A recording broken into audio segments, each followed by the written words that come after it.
Rabbi Levi is in hospital. He's surrounded by his colleagues who are praying by his hospital bed. One of the nurses comes into the room and she offers Rabbi Levi a cup of warm milk.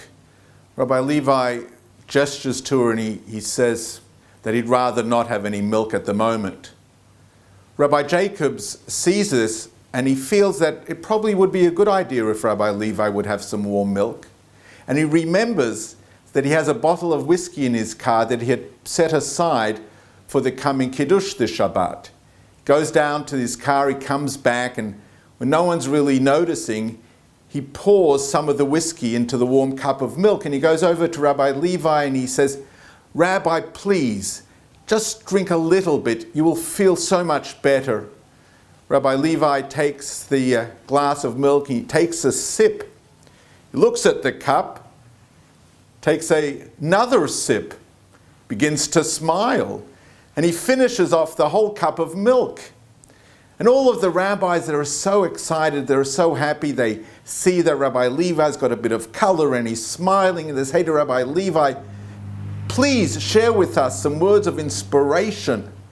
Rabbi Levi looks out the window of his hospital room and he says, "Whatever you do, don't let them sell that cow." Do you remember as a child when you would ask your parents for something or you wanted to go somewhere and your parents would say no, and then you'd ask them why not? And they would simply say, "Because I said so." I can remember, and I used to get real angry with my parents. You know what the funny thing is? Now that I'm a parent, I do exactly the same thing. Now that I'm a parent, I honestly believe that it's an important part of their education that they should be given instructions without necessarily being given the reason for it. Now, I don't mean for a moment that we should be spiteful and we should be cruel.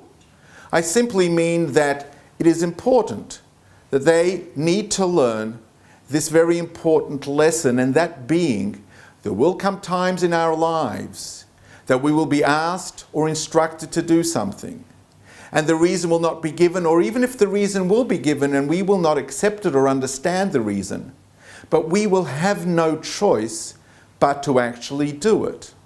And the earlier our children will learn that lesson, the better off they will be. There are three categories of mitzvot. There are those mitzvot that are logical, and they would be the basis of any fair and just society. For example, do not steal, do not murder, and they would be introduced irrespective of whether they were divinely inspired or not.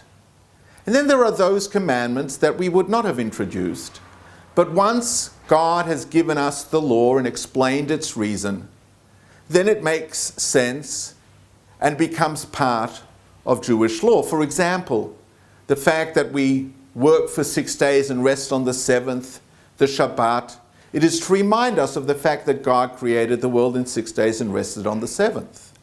And then there are those laws that are deemed to be illogical. Those laws that make absolutely no sense. Included in that group of laws are the laws of kashrut. The fact that we cannot eat meat and milk together, that we are prohibited to eat pork or crabs. Ultimately, true, there are very sound health reasons why we should not perhaps eat certain foods. But ultimately, the reason why we don't, and the reason why we don't mix meat and milk together, is because it is God's law. In this week's portion, we are introduced to, so to speak, the ultimate illogical law. And that is the law of the para aduma, the red heifer.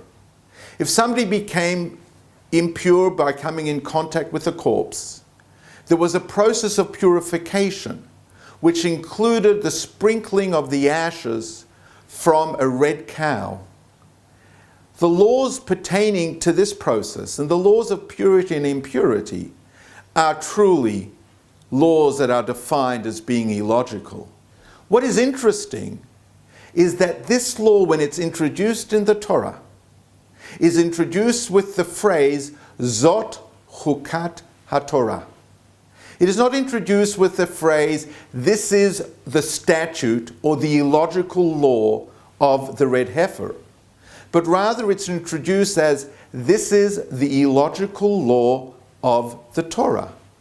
In a sense, God is saying that all of the laws can be considered illogical. And our rabbis infer from this a very profound and an important lesson. While it is true that we must challenge ourselves, we must delve into the reasons for God's commandments, we must explore as much as we possibly can why God gave us a particular law, and the more we do that, the more we will appreciate God's laws and the more we will come to love and to fulfill God's instructions. But at the end of the day, God is telling us, when it comes to fulfilling my laws, you need to fulfill them simply because I said so. And the earlier we can introduce to our children this notion and this idea of simply at times the need to accept and to do, our children will be able to navigate the hurdles of life in a much more positive and meaningful manner. Thank you.